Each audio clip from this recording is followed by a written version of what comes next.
পাহাড়ের রাস্তা বয়ে নিজেরা দেখেন কত নিচু, উঁচা নিচু পথে আমরা চলছি। দেখেন পাহাড়ের ঘেঁষে সুন্দর একটা রাস্তা তৈরি হয়েছে। এই দেখেন নামছি, নিচে নামছি, এর নিচে দেখেন বিশাল পাহাড়, মেঘে আকাশ, নিচেই যে আকাশ দেখা যাচ্ছে, আকাশে ছেয়ে গেছে।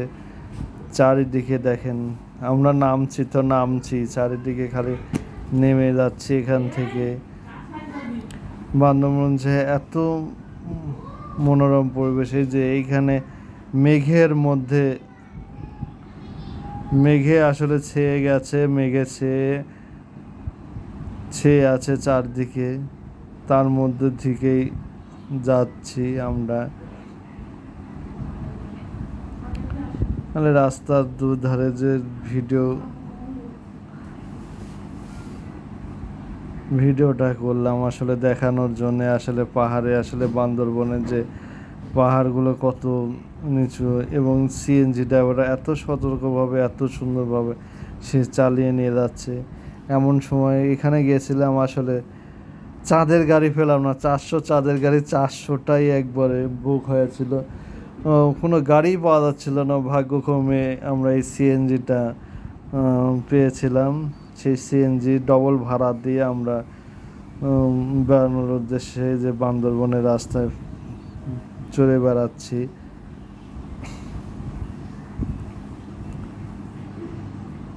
মেঘালয় হিমছড়ি দিয়ে এদিক দিয়ে মেঘালয় দিয়ে চলে আসবো আমরা এখানে।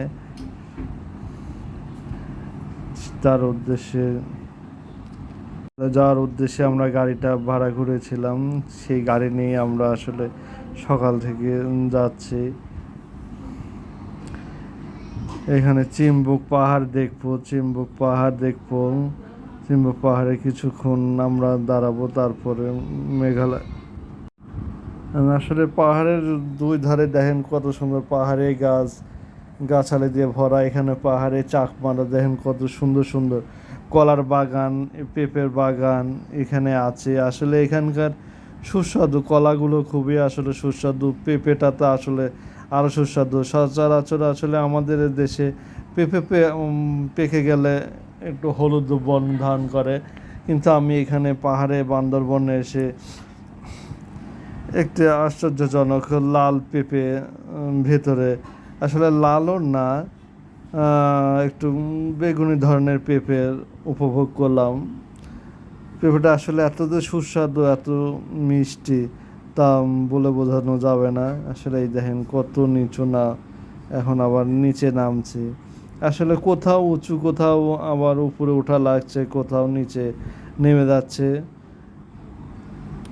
এবং এত সুন্দর রাস্তা, যে রাস্তাগুলো খুবই সুস্বাদু, ভাঙাচোরা নাই। এই দেখেন দুই ধারে পাহাড়, কোনো আবার কোথাও হলো এক সাইডে পাহাড় আর এক সাইডে নিচু ঢালু দিয়ে নেমে গেছে। এভাবে আসলে পাহাড় কেটে রাস্তা তৈরি হয়েছে। এবং এই রাস্তা দিয়ে আসলে দেখেন বড় বড় গাড়িও এই রাস্তা দিয়ে চলছে, এবং অনেক গাড়ি চলছে এই রাস্তা দিয়ে। মেঘালয় পর্যন্ত বাস চলে এখান থেকে। বাসে অনেকে যাত্রী বহন করে। সকাল থেকে বান্দরবন থেকে প্রায় 1 ঘন্টা পর পর একটা গাড়ি পাওয়া যায়। বিকেল 4টা পর্যন্ত গাড়ি চলে, পাওয়া যায় এখান থেকে। 4টা পর আর কোনো গাড়ি যায় না। দেখেন রাস্তাগুলো আসলে কি বলবো, এখানে দুই ধারে পাহাড়ের মধ্যে দিয়ে যে রাস্তা তৈরি করেছে আসলে অসাধারণ। সামনে নিচু কিছু আসলে দেখা খুব মুশকিল, নিচে এত চলন্ত গাড়ি থেকে তো দেখা খুবই মুশকিল। তাও কিছুটা হলো দূর থেকে আসলে মেঘে ছেয়ে আছে, তো একটু সকালে যাচ্ছি, তাই সকালবেলায় মেঘগুলো খুব কুয়াশার মতন আচ্ছন্ন হয়ে আছে। আসলে এই জন্যে দূরের কিছু বোঝা যাচ্ছে না, সামনে যা পড়ছে সেটুকুনি দেখা যাচ্ছে।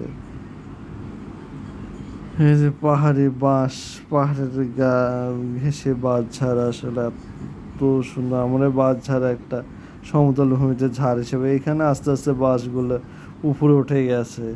পাহাড়ের ধরে গাছগুলো উপরে উঠে গেছে এবং সুন্দর সুন্দর বাঁশ এখানে এবং লম্বা অনেক বেশ লম্বা বাঁশও এখানে পাওয়া যায়। তাহলে ভিডিওটা কেমন হয়েছে একটু সবাই একটু জানাবেন। ধন্যবাদ।